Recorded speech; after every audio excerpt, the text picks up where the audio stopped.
Greg Mcbride's a senior financial analyst for Bankrate, and he gives us his Real Estate 101.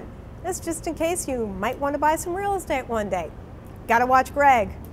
Pam and Jack, it's great to be here. Thanks so much for having me. Greg, what do you make of the unconventional approach we just saw from our friends there in Detroit? Let's take Jeremy, who up and moved from the West Coast exactly. just so he could buy property that he could afford. That's an interesting concept, isn't it?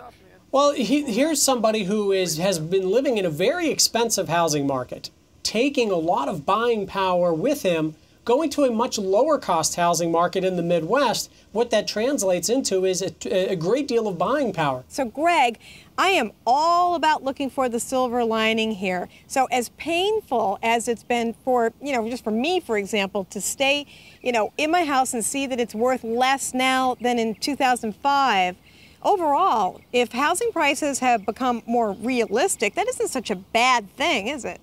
As painful as it has been to see this housing market correction and the impact that that's had on so many households, I mean, the fact is it had to happen because home prices had accelerated beyond the level that the average home buyer could support. And so bringing those two back into equilibrium, painful as though it may be in the short run, is much more beneficial in the long run. Now, Ben Stein's been talking about this a lot recently, so we're going to let Ben get a word in here. Ben?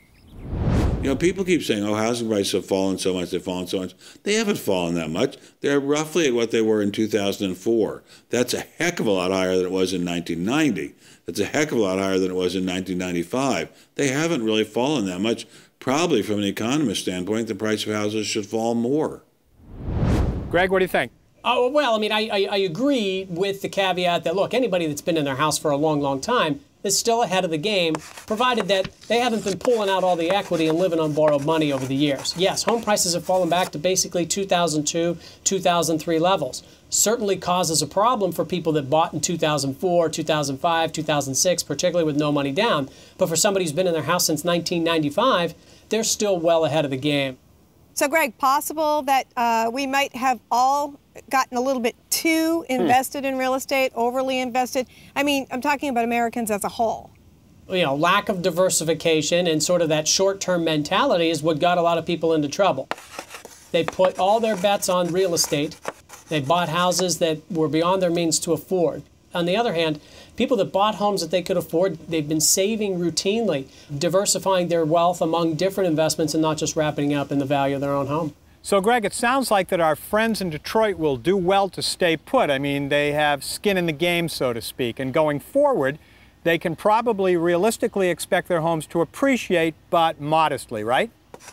Over time, the rate of appreciation in home prices basically is a little bit higher than the rate of inflation, meaning that if buying power is being eroded by 3 or 4% a year because of prices going up, that the rate of appreciation on your home might be 5 or even 6% over time. Now that's really good, but it's not the get-rich-quick scheme that a lot of people assume it is. It's a great argument for diversification. It certainly makes the argument over the long term you're better off buying than renting, but it's an argument against this idea of placing your bets on real estate, putting all your money on that one item, and expecting that to be your ticket to Easy Street. Huh. Yeah, sound advice, Greg. Thank you. Thanks a lot, Greg.